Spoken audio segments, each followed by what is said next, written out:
Got the Finance Minister, Matthias Cormann, speaking to the media.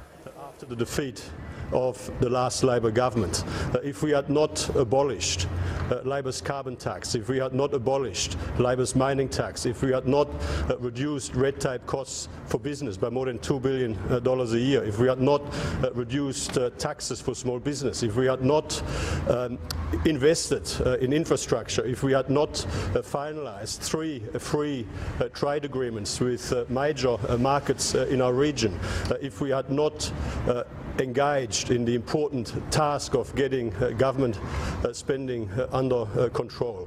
What Labor's National Conference the other day showed again is that Bill Shorten and Labor have no economic plan for our country. They have no plan to get our budget back into surplus. Bill Shorten now is again pushing for a carbon tax, only that it is a worse carbon tax than the Gillard version, a carbon tax of more than $200 a tonne, a carbon tax which would wipe $600 billion and more of economic growth and prosperity out of our economy, a carbon tax which would push up wholesale electricity prices by nearly 80%. We've seen Bill Shorten support a xenophobic, union-driven attack on our very important and historic free trade agreement with China. And of course, since Bill Shorten became opposition leader, he has not identified a single alternative spending reduction to get the budget back into surplus. Instead, he has made another $57 billion in unfunded promises, which would put Australia's budget position in a worse position. So the government has a long-term plan for stronger growth, more jobs, and to repair the budget. Labor has no plan. Labor instead has a set of policies that would worsen our economic outlook, that would worsen cost of living pressures on families and pensioners, and Labor, of course, is not focused on the important issues for our nation. What would an emissions reduction target of 26% or above do to the Australian economy?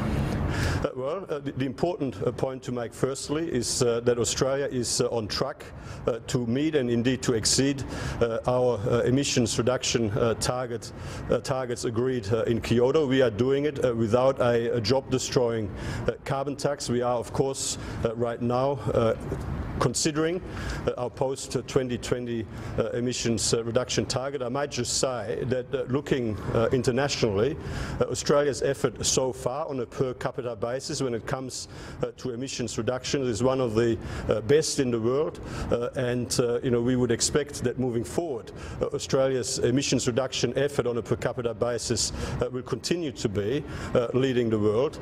So it is very important for us to make a strong and responsible contribution to global efforts to reduce emissions, but one which does not detract from our economic prosperity moving forward. And Labor's carbon tax, the Bill Shorten carbon tax, of course, would wipe more than $600 billion out of economic growth. And we, of course, know that Bill Shorten kept that modelling secret from some of his own team members, no doubt in an effort to weasel this bad policy through his internal processes.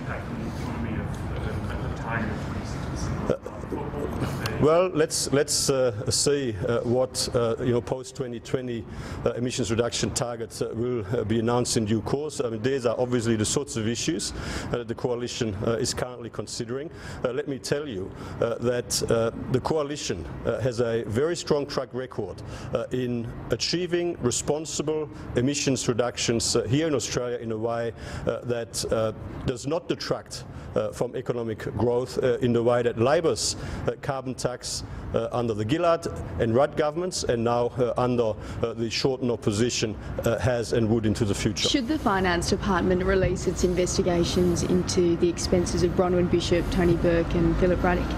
Look, I mean, the point that I've made again and again is that the Finance Department is conducting the relevant investigations into those matters independently and at arm's length from the government, but certainly it is my expectation that any findings of those investigations would be made public and without interfering in any way, shape or form in the conduct of any such investigations. I will certainly make that known that that is my view. Just the findings or the entire report? Well, look, I'm not going to get into the weeds of all of this. I certainly believe that the findings of any investigations would need to be made public. And will that happen sort of immediately, or? Look, this is an investigation that appropriately is conducted at arm's length from the government without political interference, and so I mean these are really matters for the Secretary of the Department of Finance. Should those findings be released before the panel that's reviewing entitlements comes down with their final report, so as to give them some sort of direction? Look, I mean the Prime Minister initiated a review, a root and branch review into the parliamentary entitlements framework, so-called. That is due to report early next year. I would have thought that any findings in relation to relevant current investigations would be able to be released much earlier than that. But I mean, these really are matters for the Secretary of the Department of Finance. Was it childish for Bronwyn Bishop not to clap yesterday when Tony Smith was taken to the Speaker's chair to give his speech? I'm not a commentator, and I mean I think we should quite frankly give Bronwyn Bishop some space. I mean, this has obviously been a difficult couple of weeks for her. She made an error of judgment which she recognised, and she has paid a very high price. Bronwyn Bishop has made an extraordinary contribution to our country over many, many years. I'm not going to get into that sort of commentary. Still the same-sex marriage private members bill starting to be put forward on the next fortnight. Do you support the conscience vote in that? Look, the coalition has a long-standing policy position, and that long-standing policy position is that we support the current definition of marriage in the Marriage Act as marriage being between a man and a woman. A free vote, as you call it, a conscience vote, would require a decision by the party room not to have a policy. I support the long-standing policy position of the coalition in support of the current definition of marriage. So as such, you believe that MPs should be bound to vote matter resolved? Well, I mean, this is a matter for the party room. I just explain as a statement of fact that if there is a policy, there is a policy. For there to be a free vote, there would have to be a decision not to have a policy. The coalition has had a very long-standing policy position in support of the current definition of marriage as being between a man and a woman. For there to be a free vote, a conscience vote as you call it, there would have to be a decision by the party room not to have a policy. Now, that is ultimately a matter for the party room to resolve if and when that issue arises. And when should that happen? Should that happen today or next Tuesday? That is a matter entirely for the party room, for my colleagues who have an interest in these matters. Do you risk more public dissatisfaction if you don't make a stand or don't reach some sort of conclusion on this? Well, we do have a stand. We have a very long-standing policy position in favour of the current definition of marriage. It's a policy position that we've taken to election after election. It is obviously always open for the party room to make a decision to change the policy or to decide not to have a policy, but right now we have a policy position.